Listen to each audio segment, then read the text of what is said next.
and letting people see that like people really appreciate this stuff. Like it just like boggles my mind to think about these stories that were created like I can't imagine that was 60 years ago, you know? That blows my mind. And people, you know, decades later were like, this is so great. It means so much. And at the time, Stan Lee, Jack Kirby, they weren't like thinking about it being like a huge cultural impact.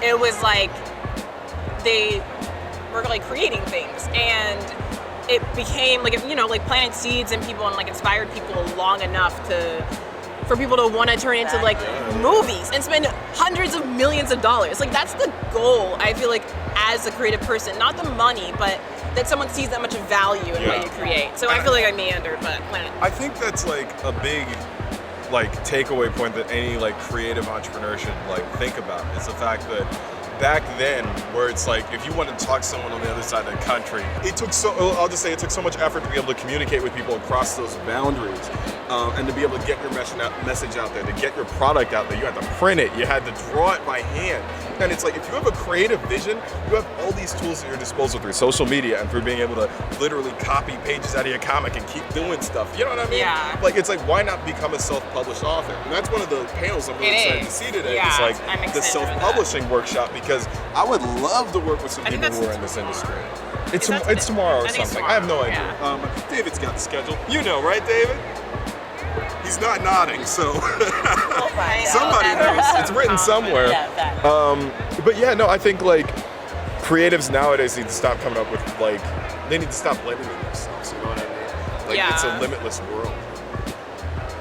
But going back to what Britt said about basically they took something old and they made it new. Yeah. And I feel like, again, like going back to like a marketing standpoint, you have so many old materials. You're just looking at all these old ideas. You're like, okay, wait a minute. I could take what I did here, I could take what I did here, and repackage it and make it brand new all over again. Yeah. And that's what they did, you know? And that's why nostalgia's a drug.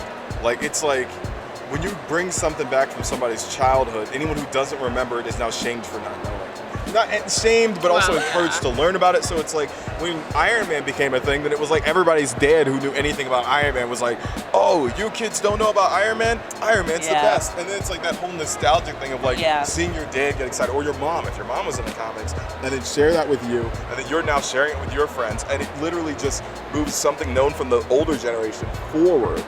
And then attaches, and then it makes them take their kids to the movie if they're young enough, or just say, hey, 24-year-old son, I'm taking you to go see this movie because this is a character I liked in the comics. And I don't know who does that, but you know what I mean? You get where I'm going with that. It's a thing. And it's like nostalgia even on the level of like us. Like it's like the Detective Pikachu just came out. Detective Pikachu. And the thing is, I never played Pokemon. It's attractive to me now. Like the movie's on my radar, not only because the marketing campaign is fantastic, they did a really good job with that campaign, but also because all of my friends who play Pokemon won't shut up about Pokemon now. And it's like, I don't care. I never have cared. Yeah, kinda. Goodness. I feel like Pokemon was such like a 90s thing, and then now it's like it got brought back again. It's like a whole thing still, I guess, to a new generation. But it's all nostalgia. That's all that it is. Like,